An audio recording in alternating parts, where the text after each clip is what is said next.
Chegou a hora de formalizar o seu negócio. Isso significa que você está no caminho certo. Mas como qualquer outra empresa nessa fase inicial, existem alguns desafios, principalmente em relação a custo.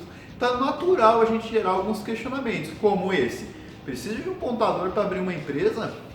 Fica até o final desse vídeo que eu vou explicar não somente se você precisa de um contador ou não, mas algumas sacadas, alguns insights de como você pode economizar na formalização do seu negócio. Fala empreendedores, aqui quem fala é o Jorge Torres, eu ajudo você a tirar o seu negócio do papel e montar a sua máquina de vendas. E hoje estamos falando se eu preciso de um contador para o processo de abertura de uma empresa. E a verdade é que muitos não falam, mas você não precisa.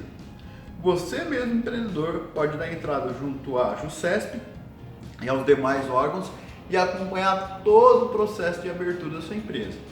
Mas calma, existem alguns pontos que são fundamentais para que você não tome as decisões erradas e acabe tendo um reflexo de deixar de cumprir algumas obrigações legais aí.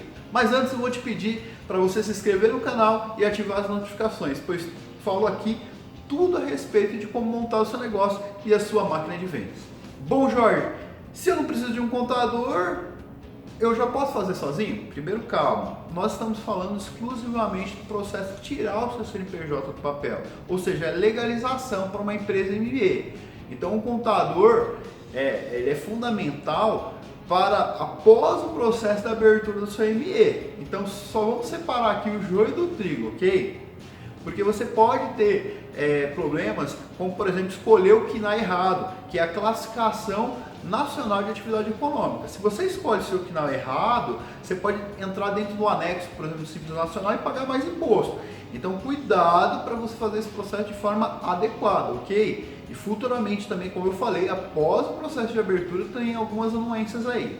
Obviamente, o primeiro passo que eu indico é verificar se você pode ou não ser MEI, ok? Porque sendo MEI é bem interessante porque você já consegue emitir sua nota fiscal, você já passa a ser contribuinte do INSS, entre outras vantagens. Mas existem algumas regras, como por exemplo, o seu faturamento tem que ser até 81 mil por ano, algumas atividades podem ou não entrar na MEI, então tem que ver se isso se aplica ao seu caso, tá ok? Já no ME é necessário dar entrada nesse processo na junta comercial para a viabilidade da abertura. Posteriormente fazer um contrato social com os sócios, caso você tenha sócios, obviamente, senão é o requerimento de empresário individual. Posteriormente você vai dar entrada no pedido do seu CNPJ na Receita Federal, assim como criar um certificado digital e finalizar o seu cadastro aí na junta, tá ok? Eu tenho um vídeo aqui no canal que te ensina um passo a passo como você fazer todo esse processo de abertura da sua empresa e a legalização dela, está na descrição do vídeo. Mas quais são os perigos de abrir uma empresa sozinho, sem auxílio de um profissional contábil? De uma forma bem prática, assim, é mesmo o risco de você se medicar. Você lê ali no Google, dá uma pesquisa em algum blog, enfim, e aí você toma aquela medicação. Isso pode te levar a algumas consequências.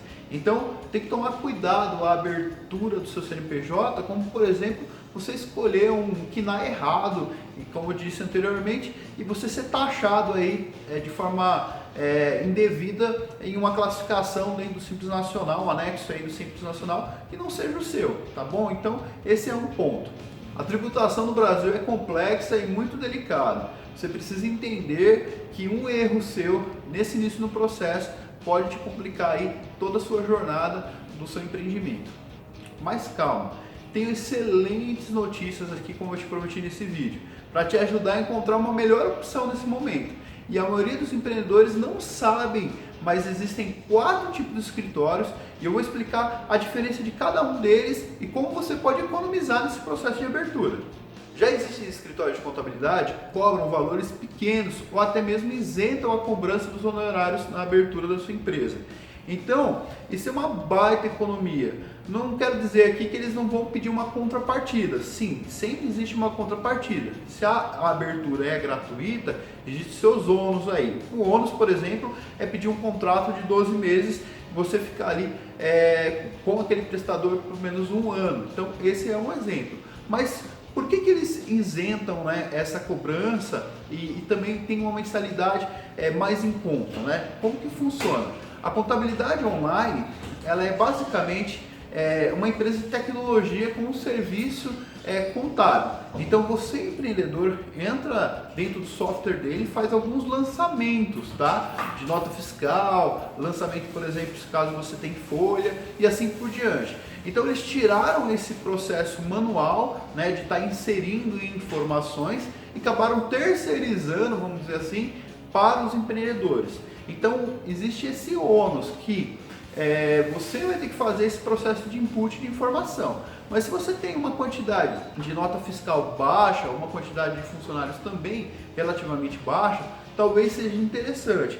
Então essa modalidade se chama contabilidade online, precisa ser ponderada e ver se faz sentido para o seu momento. Existe uma outra modalidade que é a contabilidade digital. Nessa modalidade de contabilidade digital, o formato dela, a proposta de valor é um pouco diferente para o empreendedor. Então como funciona? Às vezes que você ficar lançando as informações no sistema, como eu expliquei na contabilidade online, isso daí fica sob responsabilidade do escritório, tá ok? E um contador ele passa a te assistir de forma mais aí, tete a tete, consegue te ajudar, enfim, é bem interessante nesse sentido, tá?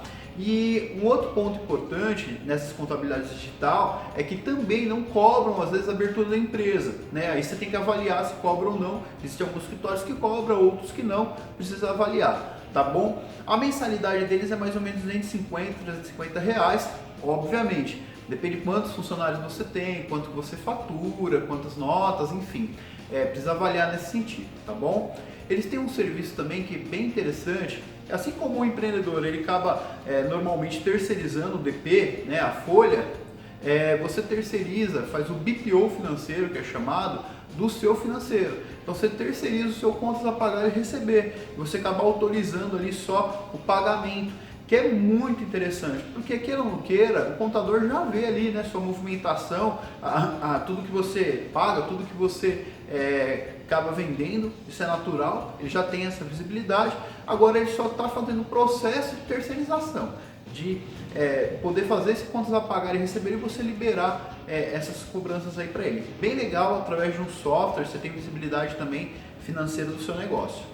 E eu vou te dar uma outra opção que é a contabilidade consultiva, né? Que aí já é um modelo um pouquinho diferente. Esse contador consultivo ele já tem um mindset diferente, então ele ajuda muitas vezes até na parte estratégica do seu negócio, desde o planejamento estratégico, planejamento orçamentário do seu negócio. Ele normalmente tem uma reunião mensal, te apresenta os indicadores, também tem um sistema ali que respalda para dar essa visibilidade, como que está a saúde financeira da sua empresa e como você deve tomar algumas ações com alguém que está no mercado, que está fazendo isso no dia a dia. Então é bem interessante, é uma proposta de valor bem diferente, né, em relação às outras duas propostas de valor. Aí nesse caso a gente está falando aí de um contador ou de alguém dentro da equipe do escritório de contabilidade te apoiando nesse processo e obviamente os valores são diferenciados. Aí nesse caso eu sugiro você dar uma consultada, que aí vai depender muito da sua necessidade, particularidade, então não vou colocar aqui valores previstos, tá bom? Outra coisa que eu tenho visto na prestação de serviço contábil que pode te ajudar bastante é que o mercado contábil está passando por uma transformação digital e alguns contadores eles estão com algumas inovações bem interessantes. Então, por exemplo, eu estava pesquisando uma contabilidade que ela fornece também já a conta no banco para você digital. Então já fica tudo integrado, né? Tem algumas modalidades aí que você faz todas as contas a pagar e receber, tem um sisteminha, já está integrado o boleto, já consegue fazer essa parte de emissão da nota. Então é bem interessante você dar uma pesquisada, alguns valores bem acessíveis aí, tá bom? Bom, eu te falei 3 opções aqui, a quarta é a mais tradicional, aquele contador assim mais tradicional que você já conhece, né? Mas o que eu sugiro é você planilhar aí todos os contadores que está falando, né? Colocar os principais steps que você acha que é importante. Então, por exemplo, a abertura para mim da empresa gratuitamente importante. Então, você dá uma pontuação lá. Poxa, para mim ele ter esse RP, né, é importante. Olha, para mim é diferente, eu limito pouca nota aqui, tenho pouco funcionário, então é importante. Então você vai colocando uma pontuação nesses steps e chega ali de uma forma profissional, uma decisão analítica de como você escolher um escritório de contabilidade. E não para por aí, uma mega dica é você, através da plataforma 4Mãos, também estou deixando na descrição desse vídeo aqui, você coloca lá o que você quer abrir uma empresa, por exemplo, e aí você recebe mais de um orçamento para tomar essa decisão, isso tudo gratuitamente. Então com certeza vai te ajudar nesse processo aí de abertura de empresa ou troca de contador, tá bom? Bom, é isso. Espero ter te ajudado nessa decisão e espero em Deus que o seu negócio aí possa sair do papel e ser muito próspero e lucrativo. Até o próximo vídeo.